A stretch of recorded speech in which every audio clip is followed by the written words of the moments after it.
The weird circle. In this cave by the restless sea, we are met to call from out of the past stories, strange and weird. Bellkeeper, toll the bell, so that all may know we are gathered again in the weird circle.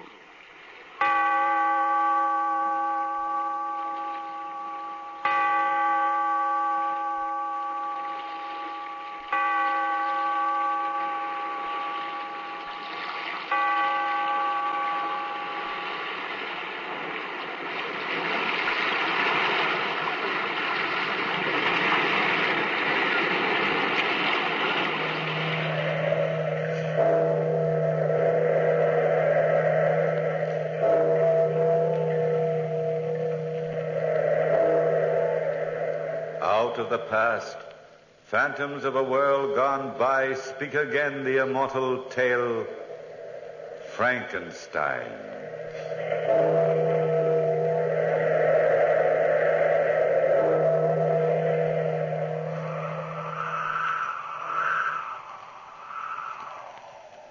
The wind howling outside my lonely home is my only companion. All else is quiet here, as I sit by my window in the parlor, writing this document for the scientific world. Be warned, you doctors and scientists who come after me. Be warned that man must not experiment with the secrets of life. My experiences started in the University of Manchester, where I was studying natural history. It was after class, May 22nd, 1818, that Professor Waldman, my close, dear friend Henry Clerval, and myself were in the laboratory of the university. Victor Frankenstein, your persistence amazes me. Someday I shall sit at your feet and allow you to teach me. Thank you, Professor Waldman. But the whole subject of the structure of man has always been too clouded in mysticism. Well, frankly, Victor, I prefer mysticism. Well, that's because you're a mystic, Henry. Why, Henry's no more a mystic than I am. He just loves to avoid arduous work. Oh, translating that means I'm lazy, eh, Professor? Well, if you prefer to put it that way, I rather think of you as a student whose nervous structure does not take kindly to natural history.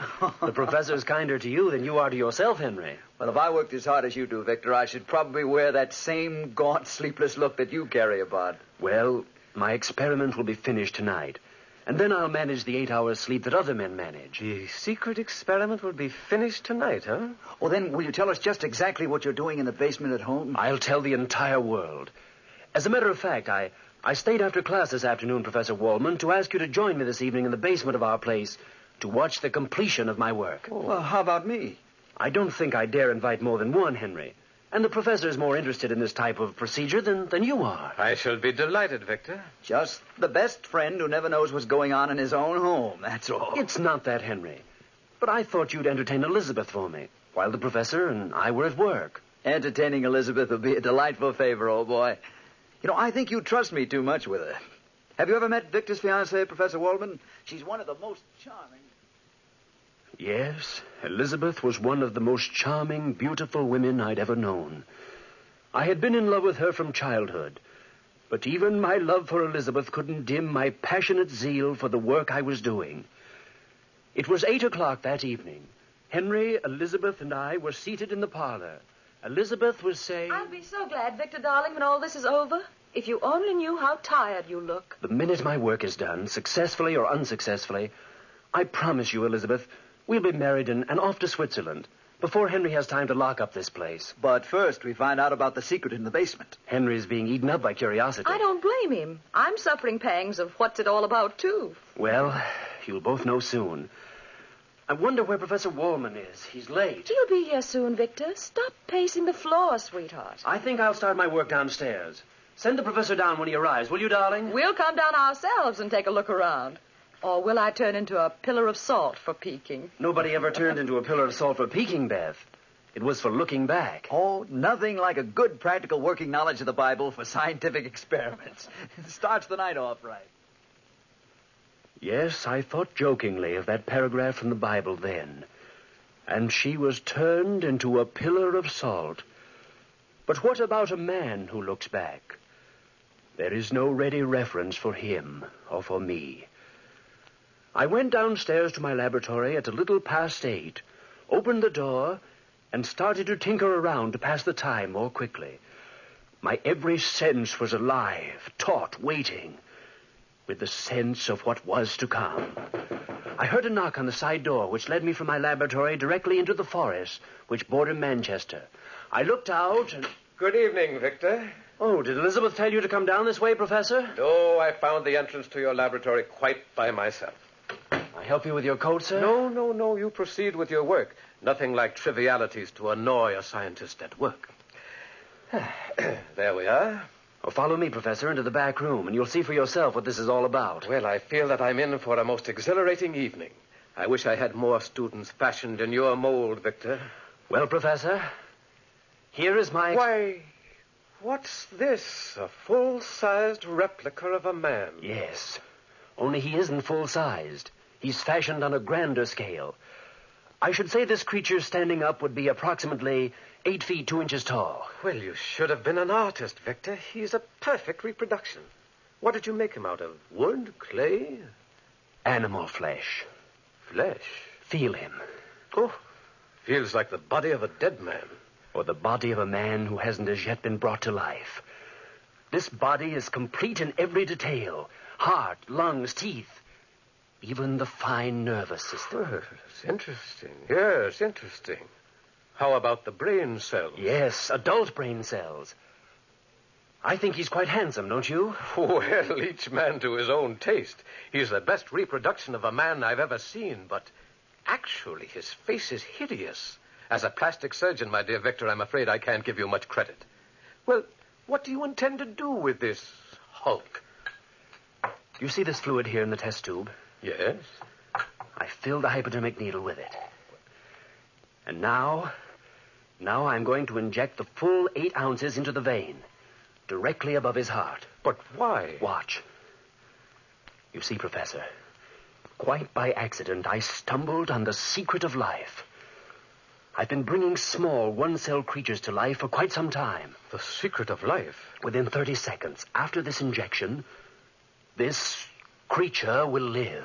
You're trying to play God, Victor. It's heresy. It's science. I'm making a new race, by far finer than the present one. Larger in structure, stronger, heavier, healthier. A race able to live on nuts and berries. With a greater capacity for feeling. Victor, for the love of heaven, don't go through with this experiment. No man living has the right to tamper with the secret of life. You've created a monster on that floor. You've no idea what will happen if you go through with this. Watch, Professor. The injection. I only hope and pray this is a failure. It can't be. His eyes moved. Watch him, Professor. He's like a baby, first realizing life. His hands touch the floor. His eyes are trying to focus on the world around him. He's hideous. Yes, he's hideous. I made the skin too much like parchment, I'm afraid. Victor, get rid of that monster. He's trying to stand up. If that mind which you've created is a twisted one, have you any idea what kind of horror you've let loose in England? As a humanitarian, I feel it my Christian duty to do this now. Put that knife down, Professor. No, I can't let... Oh, he's got me in the clutch of his hand. Command him to stop this, Victor. Stop fighting him, Professor. He's frightened. He has the same reactions as a child. Grabs and won't let loose. Let me go, monster. Stop! Don't go out that door. Put the professor down. Don't go out that door.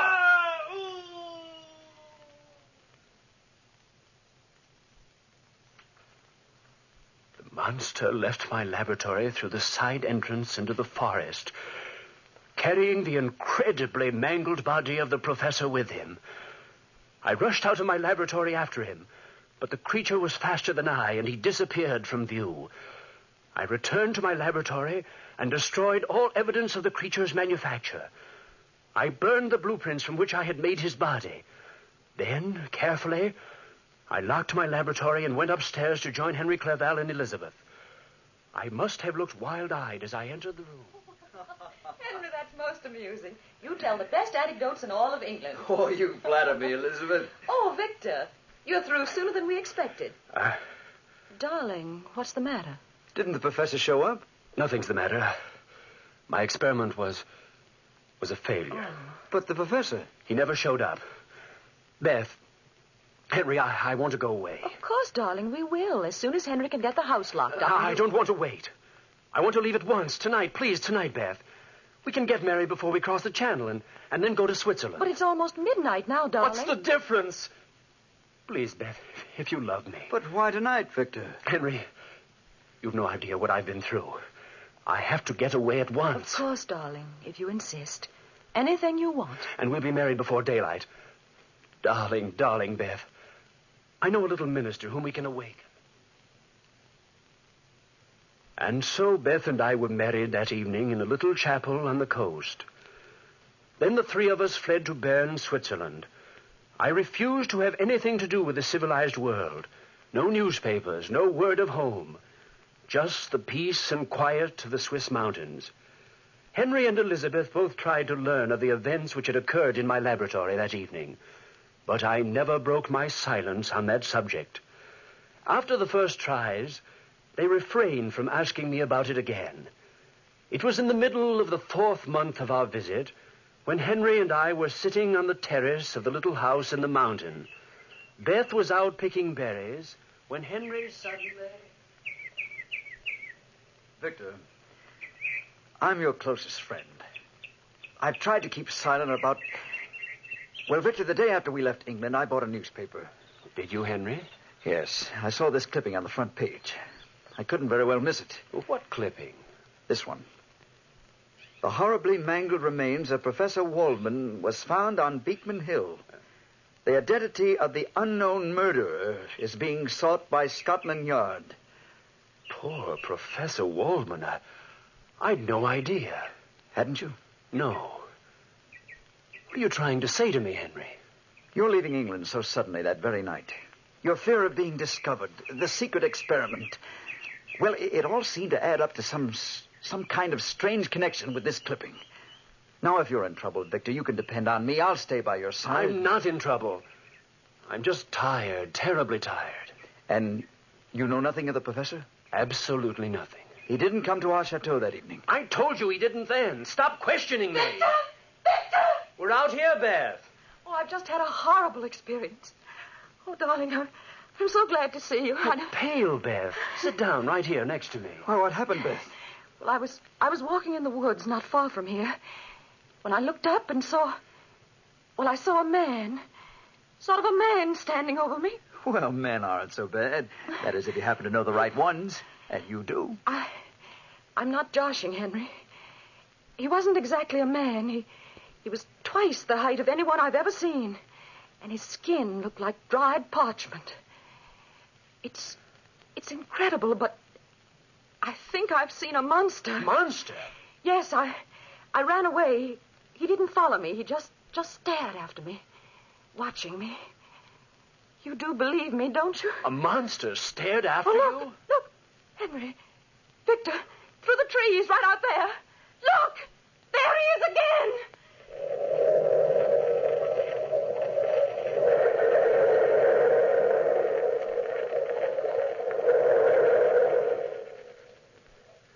Yes, the monster stood there, silhouetted against the trees. The monster which I had created, standing like an evil blot of flesh and bone, moved in the darkening twilight. And then suddenly, phantom-like, it disappeared. Beth and Henry both watched me as I started from the piazza after the disappearing creature in the backwoods. As I drew near to the heavily wooded section, giant footprints in the soft mud about me showed the path ahead. The sun was sinking in the west, and the last orange pinpoints of light needled my flesh until every sense within me was tingling with the expectations of seeing my living horror. Then I realized I was unarmed. Every crooked tree, each twisted branch which obstructed my path, appeared to be his form. I heard the crackling of a branch and the moving of a form on the velvet moss. I thought you'd come, Creator. You. Are you frightened, Creator. You dare talk to me? Please don't turn away from me. Please. Let me go. I mean no harm to you. Listen to me, Victor Frankenstein. You must listen to me. You created me. You owe me that much. I owe you nothing, murderer. Why am I a murderer? Because you created a form so horrible, a face so distorted, that no man can look upon me and call me friend. I'm an outcast. You can save me. Let me go. Not until you hear my story. Sit down, Creator. My arm! Let me go! I wandered through the streets of London that first day. Children screamed in the streets. People flocked together trying to kill me. And I was lonely and hungry. How did you follow me here? Not so long ago, I returned to my birthplace, the laboratory, broke in and discovered your identity. But first, I fled to Scotland and lived outside of a cottage. That's how I learned to speak. An old blind man was teaching a young French girl to speak English. I listened to the lessons from the open windows. Now, what do you expect of me? A companion. A woman of the same species, with my defects. One who will be my friend. This being you must create. No, I'll not do it. You must. Every man's entitled to a wife. No. You must. If you create her for me, I'll take her with me into the far wastes, and no one will ever see either of us again. Ever. How will you live? On fruits and berries. We'll manage together.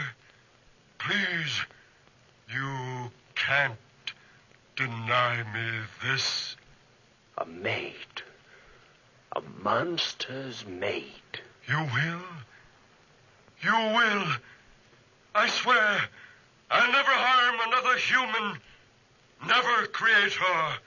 If you'll only grant me just one companion. And if I refuse? If you refuse, even a brain that you have made, Creator, might become twisted and distorted. And so that night in the forest, I made a devil's bargain. I bargained to create a monster's mate, perhaps another murderer. How could I know? The monster swore to live in the forest and wait a year or 2 years if necessary. And upon completion of my work, he would take his companion away. But if I broke my promise, he swore revenge. And so I started work. I searched Paris for the necessary equipment, built a shack in the woods about a mile away from our chalet. 3 months I worked, 3 solid months, shaping her who was to be his mate. And then, one night, it was windy outside. I thought the wind had blown the door open when... Victor, I'm sorry. I had to disturb you. Is it Beth? No, not Beth. She's fine and sends her love. It's the townspeople. Your activities have stirred up a lot of curiosity. Oh, the fools! Well, I can't blame them, especially after the rumors which have been going around. Rumors of the... Victor, you know the monster in these forests. You've known of him all along. People have seen him and connect him with you. Mothers in the village are frightened of their children. I know nothing. Look, I'm only trying to help you. I know nothing, I tell you. But the men have banded together. They're going to make a raid on you here, to burn your laboratory down, and to find the monster who lives in these woods. They can't. They mustn't. Oh, what devil's work are you carrying on, man? I'm trying to help you. Oh, Victor, will you please let your friends be your friends? Henry, go back to Beth and leave me alone. Beth is safe at home. You're in danger, and I won't leave your side this night, my friend. Then be prepared. Prepared for what? You've guessed many of the reasons for my secrecy. Then there is a monster. At school, I stumbled on the secret of life. I was trying to create a superior race. I was a fool, and I created him instead. And he does live? Yes, he lives. Professor Waldman. What happened to Professor Waldman? The night I created the monster, Waldman became frightened. He screamed, attempted to kill the creature. The creature, like a child, warded him off and then tore him to pieces in front of me. I couldn't stop him. The monster had killed before it had really begun to live. Then what? The monster left the basement through the side entrance, carrying the professor's corpse. I had no choice. I had to leave the country. Oh, what are you doing with that creature now? Fulfilling a promise. Follow me into my cabin and I'll show you. How soon do you think the townsfolk will be here? Oh, within 2 hours or so. They're meeting in the square in town. Come in. What? A woman? Yes, a woman. The monster's mate, his friend. I promised him a friend, and in return he swears to hide himself forever from the world. A devil's bargain, Victor. A bargain I must keep for all our sakes. But the monster proved himself a murderer time and time again. Why, in London after the death of Professor Waldman. Time and time again. But how do you know that the mate won't be even more vicious than he? You'll let loose an avalanche of hatred. Oh, destroy her before you bring her to life. Yes, avalanche of hatred. Look, you've no time to waste. Set fire to this cabin quickly, Victor. Set fire to the cabin and come away. Why, man alive, you can't go through with this thing. But the promise. It's a promise to a fiend.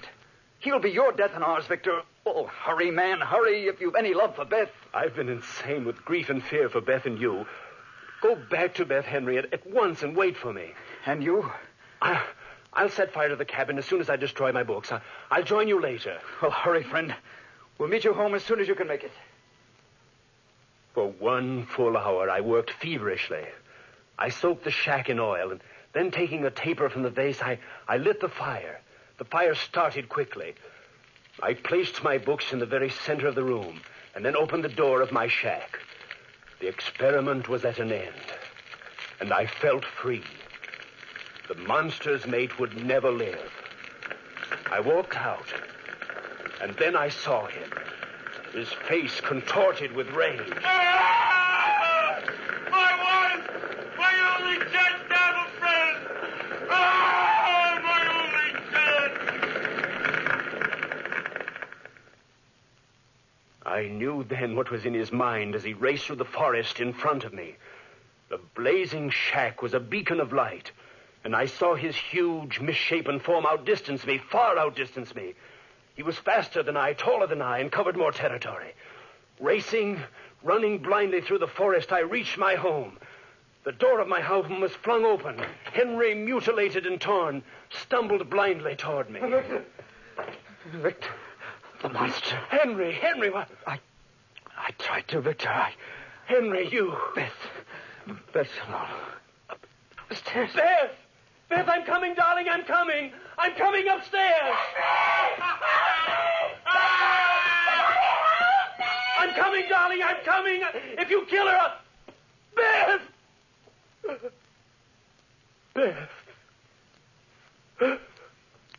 oh, my darling. My darling. Oh, Beth, no. No. Both you and Henry. Both dead. You too are alone, Creator. Yes. Both of them were dead. All my dear ones gone from me now. And I'm alone. The wind howling outside my window is my only companion. All else is quiet as I sit by my window, writing this document. I am dying of loneliness and fear, shunned by the world, hated by everyone. I know I am waiting only for the monster's return, and he, having eluded the world, will return when I've suffered my full share of misery as he has suffered his.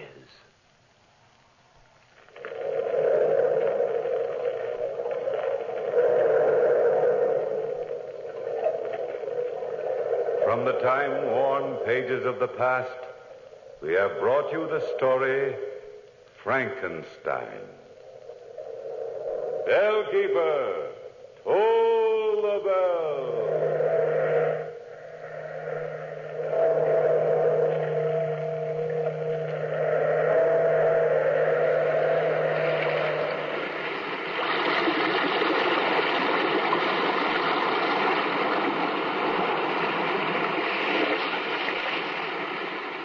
From the time-worn pages of the past, we have heard another immortal tale in The Weird Circle. Bellkeeper, toll the bell. Be here in this lonely cave by the restless sea once again next time for another immortal tale in The Weird Circle.